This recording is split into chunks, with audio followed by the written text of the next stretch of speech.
everyone, it's Zuzka, the craftsy penguin.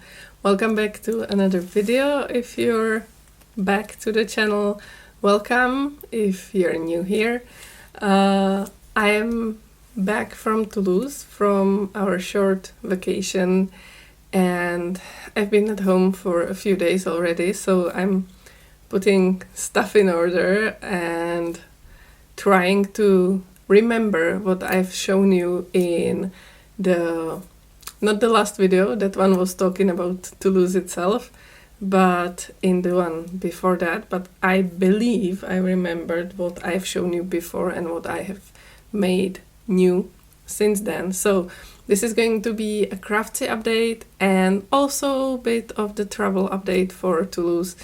I'll talk about that in a short bit. First of all, before I went there, I was working on some stuff, not just crocheting, but I ventured into different crafts as well. Still fiber arts, as is typical for me, but as for the crochet, I did a small bit on the Pacific Rim shawl, which is stored on the windowsill again, and it has grown quite a bit, I would say, but it still looks pretty small. So this is the state of the Pacific Rim shawl. I did part of that at the convention that we went to, and yeah, so we are into the color combination of the aqua blue into the lighter blue.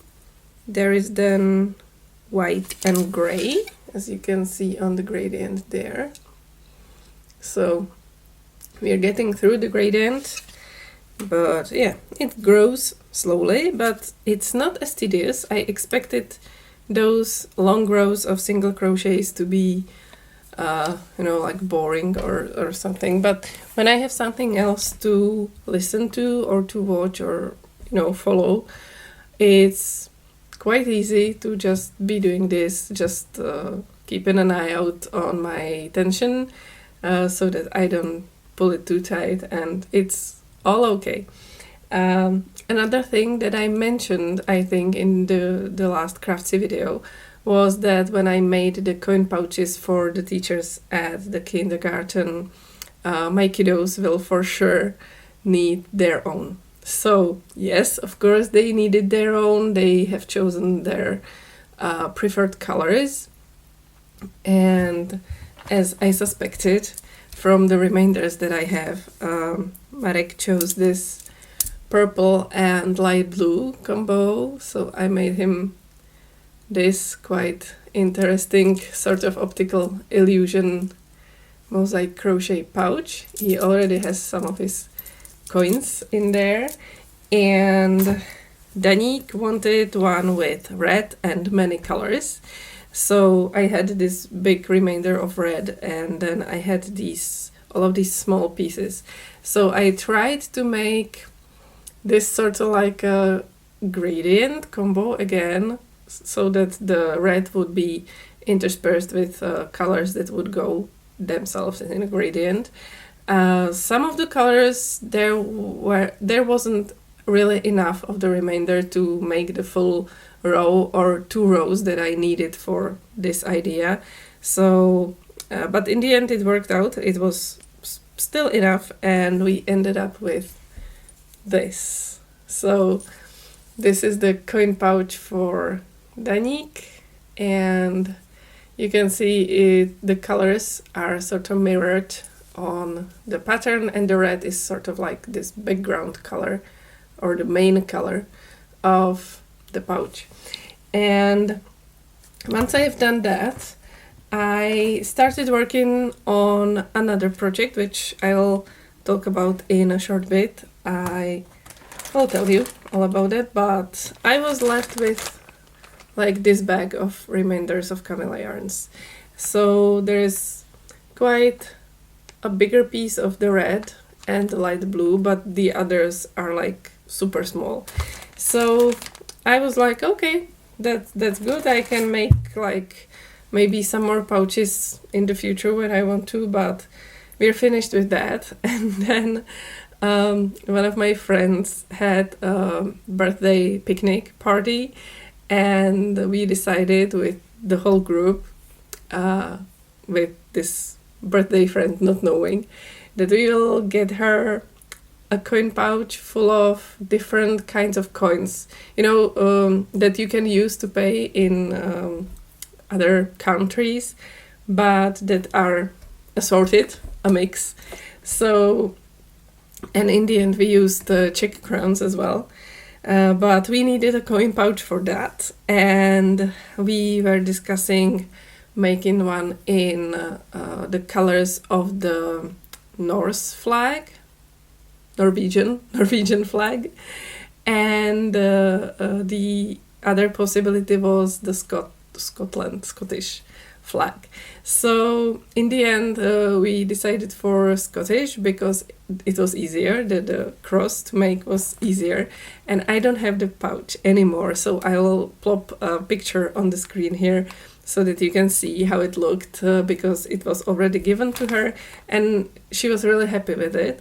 But the thing was, I made it in quite a hurry and I needed, the right yarns, and because I've used up all of that, I didn't have any yarns, and I wouldn't have the right colors anyway, I guess. But I had to pop to the shop, which is nearest to me, where the yarns are a bit expensive, but okay, whatever.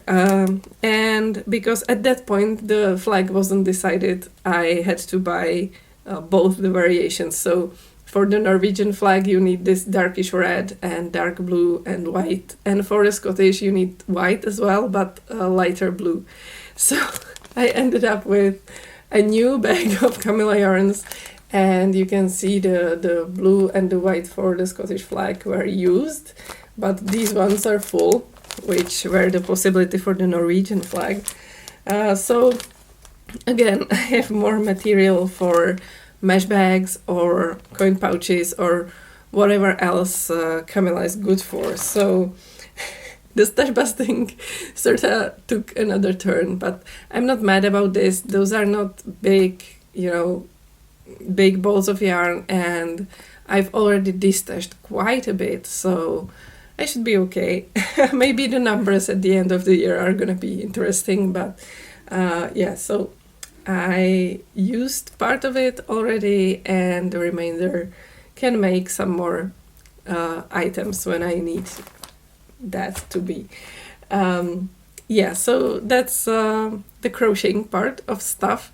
And then I sort of dove into different kinds of fiber arts that I already did before and that I enjoyed and that I had new motivation to dig out and use and enjoy. So I started one friendship bracelet. It's still not finished. I will talk about friendship bracelets in a short while here. But I also started with some cross stitch and other embroidery techniques, but very similar to cross stitch, basically mostly all of them. And that's because of Charlie from the Stitchery's community project. And I'm not sure if I didn't already talk about this. Maybe I did. Didn't I? I can't remember now. Whatever, I'll show you. I started, because she gathers, I think I talked about this. Yeah, I believe I did, right? She's gathering small pieces of embroidery to make a whole patchwork project out of that. So that's in short. So I decided to contribute with some of my embroidery, and I'm counting cross stitch under embroidery. I don't care if there are, discussions about this, but for me it's working with needle and fiber, and that's enough for it making a picture on a piece of fabric with a string or a thread and a needle is embroidery to me. So yeah, it's because the Czech terminology doesn't differentiate in this case. So here is the first piece, and I believe I maybe have shown you, I'm not sure. This one was an folk motif that I started like decades ago, and I only had the pink part finished when I was like, I don't know, maybe 13, maybe 16 or some teen, some teenage. And now I finished the rest of the small square with the purple, so that there is a color difference between the old and the new part of the embroidery. And I believe from a distance it makes an interesting pattern, and it would maybe be interesting to make a tile set of these. So I might revisit this idea at a later date, but this is what I am going to be sending to Charlie, and I have more because I thought, well, I'm sending her, you know, an envelope with a small piece here, and I have several ideas for embroideries for her, and I want to make them all. I ended up with 6 ideas, and I tried to, you know, select just 4 of them. So I decided for 4 of them. One of them is not really, well, it's applique. It's not embroidery, it's applique, and she also said it doesn't have to be embroidery, it can be other kind of fibers that can fit onto the piece of fabric that she said is appropriate for the project. So for this one I used a piece of tie-dye fabric that I dyed myself, and I used a crocheted piece of rainbow yarn, which was originally meant for a bracelet, I believe, and I just stuck it onto the fabric with some really nasty stitches. This is the back part of this piece, so you can see it's kind of messy, but from the front, really nice, I believe, and it's colorful. I did this partially because I wanted to represent my crochet in this project, and also I wanted to use a different color of the base fabric because all the other pieces are on the white canvas. They call it Ada, I believe, in English. So it's also Ada in French. I believe they will say Ada or Aida. I'm not sure. Whatever. So all the other ones are on white, so I wanted one that would be more colorful in the fabric. And my next piece of embroidery for this project was actually honoring one of Charlie's own pieces, because she made this great, amazing Bargello piece. Bargello is a specific kind of embroidery on a canvas, on a, well, it can be used on different fabrics, but the piece she made was on this plastic, you know, big holes canvas, and I used smaller size Ada and fabric Ada, and I picked just a section of her work to replicate in my slightly different color combination, but really reminiscent of hers. And well, here it is. It's part of the same design that she made, and I will plop it again on the screen here so that you can see the whole piece that she made and that I sort of honored in this piece here. So yeah, this was really interesting to make. It has this smooth texture to it. It's really nice to the touch, and it was kind of difficult at places to figure out how the stitches interact, especially in the in the join here where the angle of the embroidery changes. But in the end it was really quick and easy compared to cross stitch and compared, I believe, to more complex embroidery. Also the back side of the embroidery looks pretty nice. It's not as messy, but I'm really happy with this. I like it, and I would consider making something like this as a decoration onto maybe a backpack or a purse, or even as an applique onto a garment. Not really a t-shirt, I guess, but something. It might be really interesting to use something like that. And there are really nice designs in the traditional or classic Bargello, which Charlie also explains in the video about these kinds of embroideries, and shows some examples. But I believe you can find examples of Bargello embroidery online, and you can see the pictures for yourself. So I'll be sending this to her as well. So those are the 3 finished pieces that I have.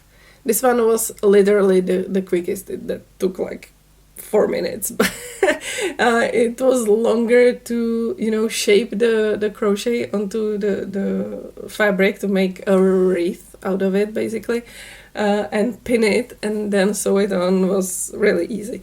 So those are the pieces that I'll be sending her once I finish the last one, and that one is not yet finished. I'm working on it when I have a bit of time, and it's gonna be like this mention to, or this souvenir of Prague, basically, because I somehow wanted her to have a piece of something from my hometown. And I know Prague is quite famous, there are many well-known places which you can find on postcards and all the souvenir stuff, and I wanted sort of something like that, something recognizable, but also more specific than the Prague Castle or the main churches in Prague, because I don't really think a picture of a church is the right souvenir sometimes. So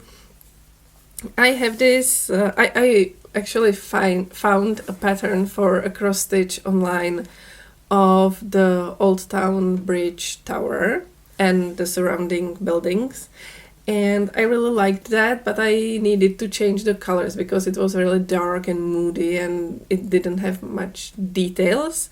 So I found myself a picture, a true photo of this place, and I changed the colors and added some details onto the pattern so that it resembles reality more, although it's still in cross stitch and it's highly pixelized, so I'll show you.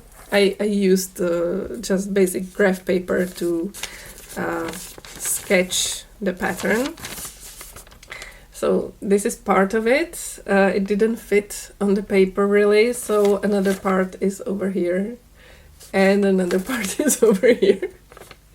I really had to improvise, but it's not as hard to flip it over, and then the missing part from here, is over there. So I need to go around the paper a bit, but that's how I roll. I just graph paper is one of my best friends in crafting. So I did this. It's gonna also have the blue sky background, and it's gonna be a circular picture, and I'm intending the blue sky background to be as this embroidered logo of Charlie's channel, which I hope she won't mind and would appreciate, actually. So this is how far I am with my embroidery for now, with my cross stitch of the Old Town Bridge Tower and surroundings. And yeah, I know that still there is churches on the picture, because Prague without those just doesn't exist, I would say. But yeah, there's gonna be much more on the picture, and I hope she's gonna like it. So working on it, it works up pretty fast, I would say. It's not that complex, you know. It's just, yeah, well, I still have quite a lot to do, but every color is this like really small piece of the surface, and I quite enjoy making it quite neat also in the bag, because I go in these rows, you know. When you're making cross stitch, you're making one stitch in one direction and going back in the other, and I want to keep them all, you know, the second stitch all in the same direction so that it looks neat and smooth. And I, in my head, while working on this, I'm always finding ways to go as far as I can with the one direction stitches and then go back over those, you know, the same way, so that the back is also quite neat. So this is the back part of the cross stitch, and it might be weird that I'm showing you this, but I find the back part of embroideries always so fascinating, because you can see the process of the making, you can see the thought process of the maker who did this. So this is why, you know, I try to keep the back part of the embroideries as neat as possible. So yeah, so this is what I was working on and what I'm working on. There's also one that I set aside on embroidery. It's not even cross stitch. This I called this, I believe, is called goblins, like gobelin stitches, or at least it's called that in Czech, so I'm not sure. It's just the one diagonal stitch, you know, of the cross stitch. You're going in just one direction, and I will make this into a bookmark. I want to give it another embroidery on the other side and then stitch it together. So far I have one side of my bookmark here on this folded piece of canvas, and yeah, so who would have said Celtic knots is, yeah, that's one of my favorite kind of designs, you know, this knotted borders and all of that. And of course it's in my colors. It's gonna have a green, well, teal border to it, so yeah. It maybe you recognize that it uses the same color as the Bargello. So yep, I'm using remainders from this in this. That's it, yeah. So those, I believe, were all the makes sort of before Toulouse, or the current ones. I'm right now working on the Old Town Bridge Tower thing, and after I returned, you can maybe see a bit of a stringy mess over here if I didn't cover it.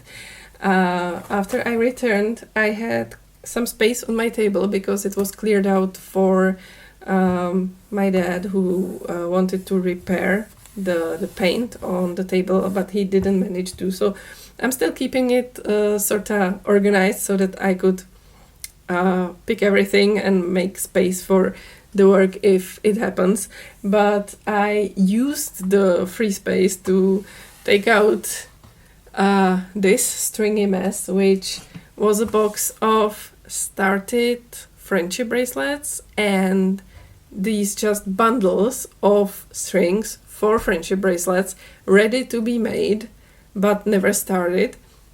For some, I knew what the patterns were intended to be.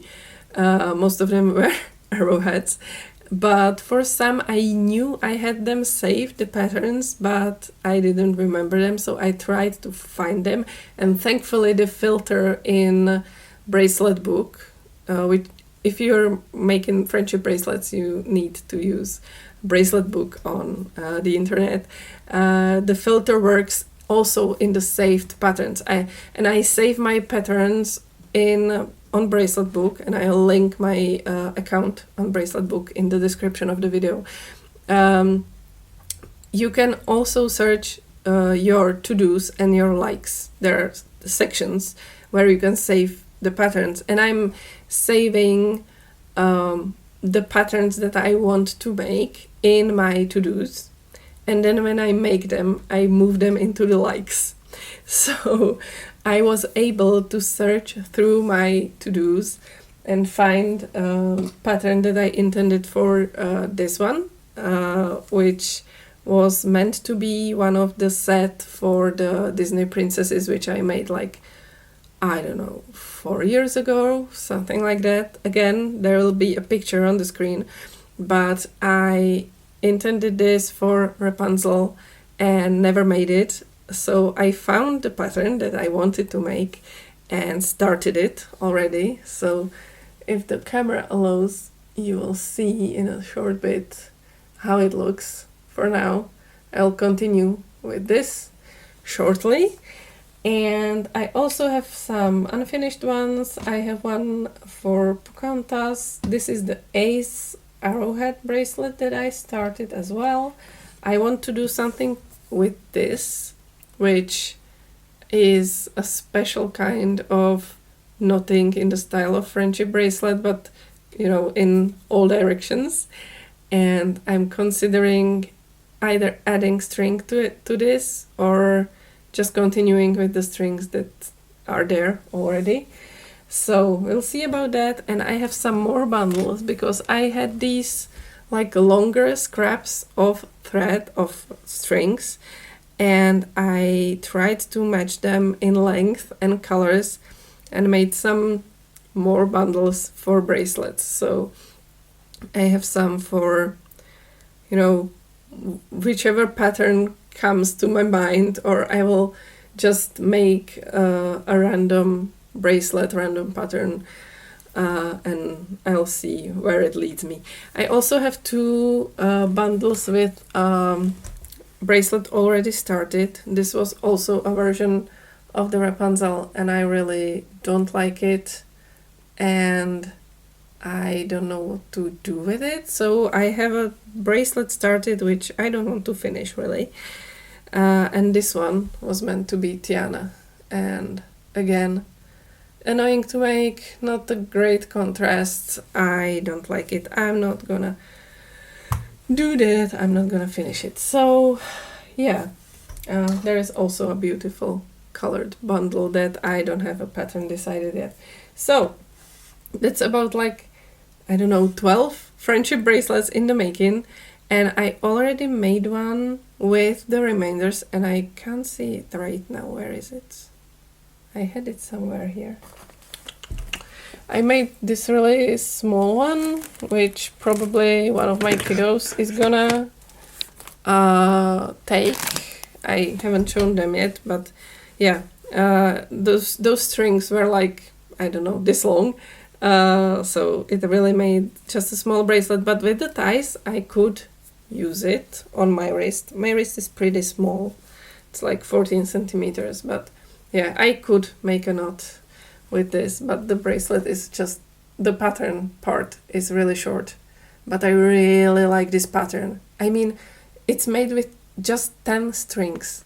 This is made from just 10 strings, 3 colors. It's 4 of one color, 4 of the other one, and 2 of the third one, and it makes this amazing bracelet. I really like that. And I know I'm making myself suffer with the focusing issues of the camera, but whatever.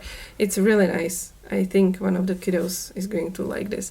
So I'll probably be making some cross stitch, probably some bracelets, and yeah, I believe that the craftsy sort of part of this video, I can see that my camera is gonna turn off in a bit, so I'll just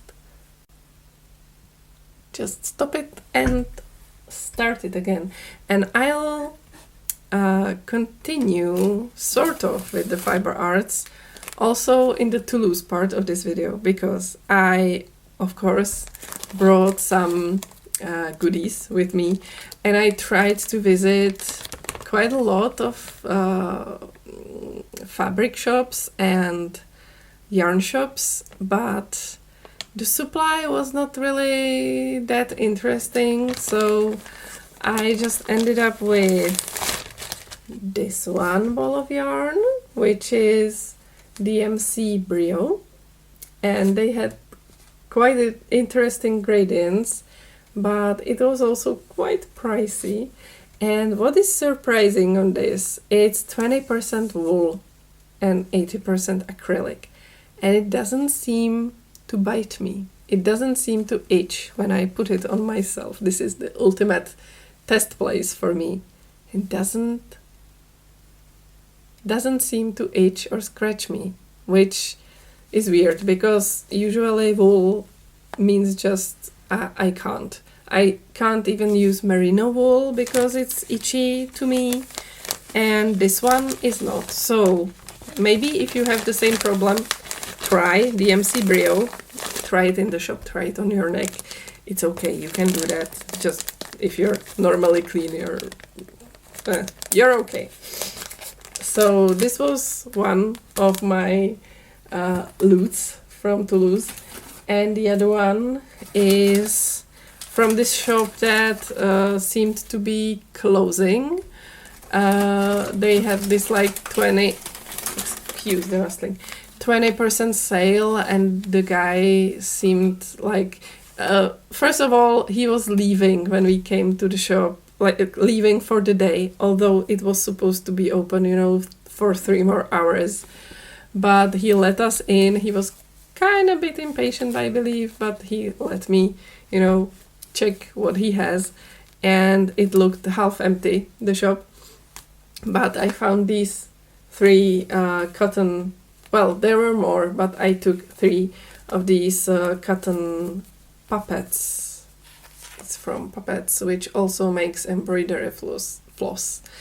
It's 100% cotton. It's hook size 3, I believe. Yeah, looks like it. So maybe 4 even. There are like 2 possibilities, and it's interesting. There is the piece of the label that shows you how much you need for a specific size of a square or something, and it shows you if you use hook size 3, it does this, and if you use hook size 4, it does this, which I haven't seen before, and I really appreciate it. That's cool. I like it. So I don't know what I'm gonna make out of these, but I liked the color scheme, and I believe it's maybe even enough for a small garment, or maybe I wanted to make myself a bandana, because right now in summer the hair sticking into my face all the time when there is just a breeze or something and it all tickles my face. I don't really like that. So that's another part of the loot, and the rest were all postcards and souvenirs of that kind, you know, magnets for our fridge and all of that. And well, yeah, that's about it. Some sweets for the kids. But yeah, Toulouse was amazing. I was so happy to be back there. And as I said in the video about Toulouse before, I expected myself to be nostalgic, maybe emotional, maybe manic about it as well. But it wasn't, it was none of that really. It was great to see the city again. It was great to be there.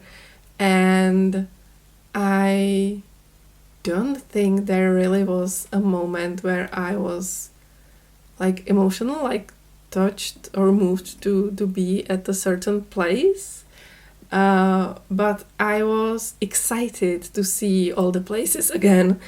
And I enjoyed so much telling my dearest the stories of the places, you know, the stories that I had connected to these places. So that was the great part. The sharing of the city was the greatest part of it, and it really warmed my soul. And I was so glad that he was able to see that and understand what I was, sharing. And now that he knows how it looks there when I'm telling, some random stories from there, that he can picture the places. Although many of the places have changed significantly.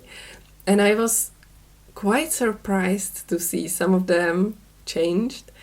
And it was really interesting. Many of the changes were for the better, which is part of the good experience. For example, the Pont Saint-Pierre, the bridge of St. Peter, which was closest to my university dorms, and which I absolutely adore because it's beautiful. It used to be this just street bridge from one side of the river to the other, at the edge of the old city. So it was normally used, for car traffic, and it has pedestrian, sides. But now, and it's the change came just like 3 years ago, so it's the newest one of those. It's all pedestrian and for cycling, because the city is on a flat ground, near the river, and there are not much, hills and all of that. So there is a lot of cyclists. So the bridge now serves pedestrians and cyclists, and it's like part of the main promenade for the evening and nightlife, because the place that's quite close to it is this well-known, like not party place, not this. It's just there are bars, and people just start their evenings there basically when they go partying. But it's connected to that with the promenade, and also better connected to the borders of the river. How do you call these? Okay. The river banks, which are walkable, all of them. You can go down from the end of the bridge down to the river, to the promenade at the riverside, and there used to be just this staircase down from the wall down to the river, and now it's made into this whole plaza with stairs going down, stairs made for people sitting on them and living their social lives. So that also was interesting to see. It was also summertime, which I haven't experienced when I was studying there. So the amount of tourists was different. There was a lot more tourists and a lot less students in the city, and you could see that when you knew what you're looking for, basically. And the city center was basically the same. We have visited many of the monuments, some of them only from outside, churches also from inside. We visited just one museum basically, and then the monastery of the Jacobins on the last day. And I have tons of pictures. I will link my albums which are on Czech server, but you can just look through them on Reiche.net. I'll link those. I have 5 albums for each of the days that we spent there. First one is with the flight there, and last one is flight home. But also some pictures from the city, because we took a walk on the first evening right away. In the evenings it was so pleasant because it was not as warm. During the days it was hot as fuck. But it was still quite good. It was not bad. The river really helps to cool the city quite a bit, but It was hot. It was hot during the days, and my dearest was like hiding in the shadows all the time. But we managed to walk so much and visit so many places, and I was able to show him all of that. So if you want a small glimpse without the stories, I'm sorry. If I was to tell all the stories, we would be here for days.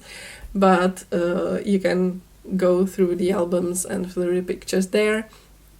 And one of the changes that I knew about and I already talked about was the new Faculty of Economics, I believe, which is near the dorms. I already talked about that. I maybe will post a picture on the screen here so that you can see how it looked before and how it looks now.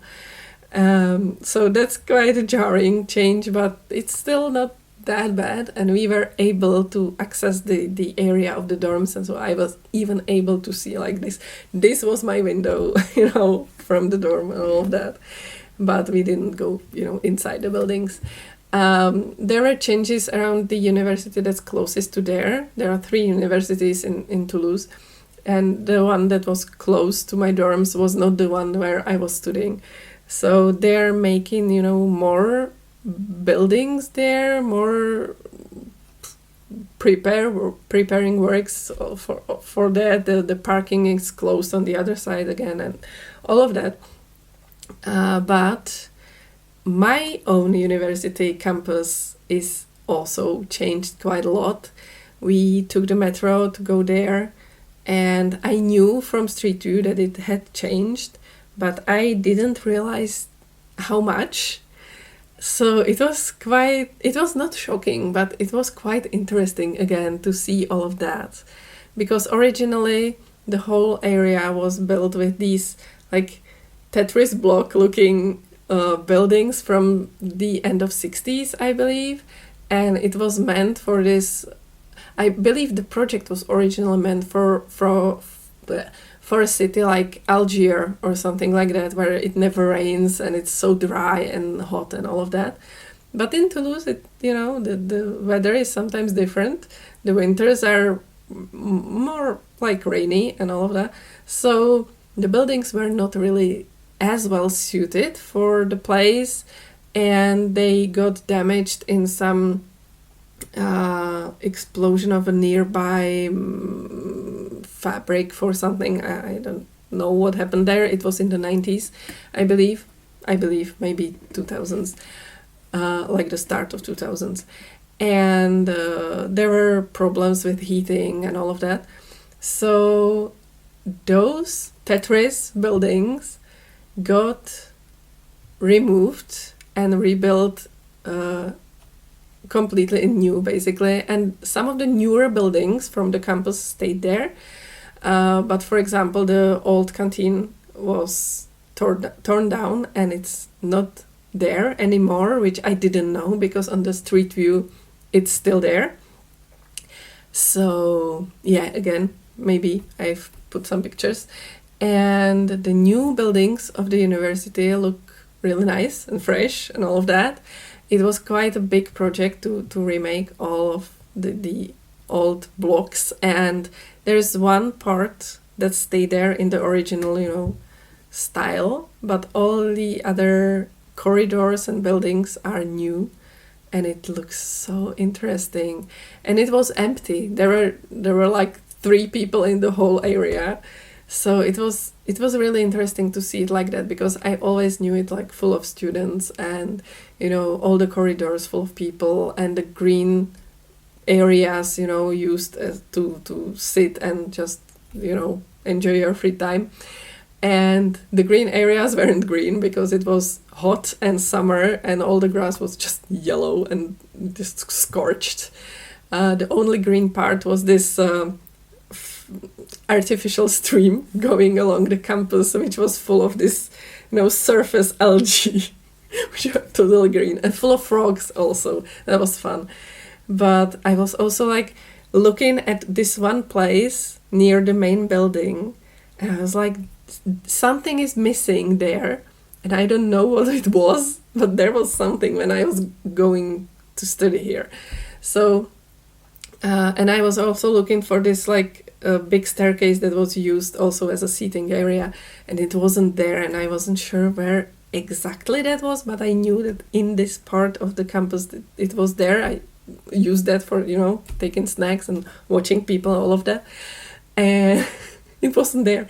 So in the evening I went to check, you know, if there are some mentions of the reconstruction of the university, and I found quite a lot of articles about it because it was this great project. And so I got some of the details, and I finally found that there was part of this Tetris building where I had this, you know, blank space that wasn't right, and also that the big staircase for seating was actually atop of an auditorium which got demolished.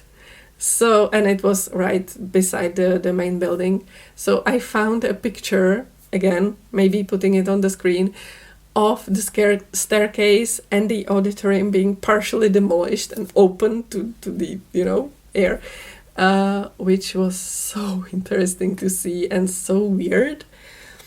And I'm sort of sorry they destroyed this one part of the university as I knew it, because the staircase was great. It was a great place. But otherwise, I'm really appreciating the new campus. It looks nice. It looks more usable than the original one. Also, there are like 5 new buildings for dorms right at the campus there, which amazing for students that study there. You're just like, you know, across the street, across the path from your auditoriums and your offices where you need to go and all of that, which maybe if I had the possibility it would be awesome, but I wouldn't be close to the city, you know, close to the city center, which was the thing that I appreciated, I guess, the most about my dorm, because originally I was meant to be at another one, and when I came there, the evening that I came there after this journey from Prague, they told me like, yeah, now we are full, you need to go to the other dorm over there, and I didn't even know this dorm existed. So I was like, what? And they were like, oh, it's just close there, you know, closer to the city, all of that, follow these, you know, signs and all of that. And I came there. I was like, okay, what is this? I never heard about it. I knew there were 2 dorms in the city, which belonged to my university, and I never heard about this one because it belonged to the other one. So, yeah, that was surprising, but in the end, this was the best thing, basically, for the start of the Erasmus, because it meant I had a dorm which was sort of a higher quality than the original one, and closer to the city, and closer to, you know, public transit and all of that. So, yeah, that was cool. It was really nice to see, again, all those places, to explore sort of more of the city, to walk more along the Canal de Midi and all of that. We walked so much. We had like 23,000 steps one of the days and 18,000 on the other day, and then we decided we need a rest day, and we made like 10,000 on the rest day only, and like 12 the next one. So we walked a lot. We were really tired. We were really like, I don't want to say sweaty, but we were.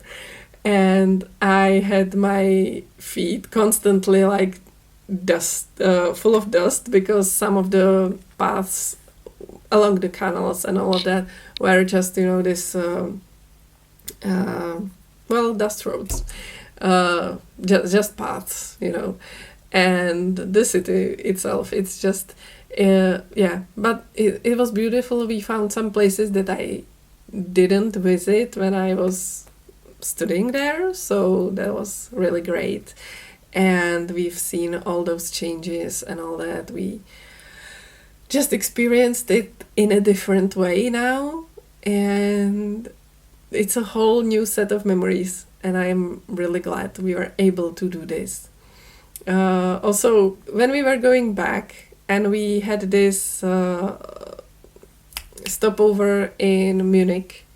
There was the same plane that we came with from Toulouse to Munich, returning back to Toulouse. And they were at the neighboring gate to us, going from Munich to Prague. And our flight was delayed a bit because they needed a new crew. And the other gate kept announcing, you know, boarding and calling passengers and all of that. And in English, the call sign of the flight was this, you know, letter, and the numbers 2222 to Toulouse. And we kept giggling because that was so funny. They kept repeating that, and it was just...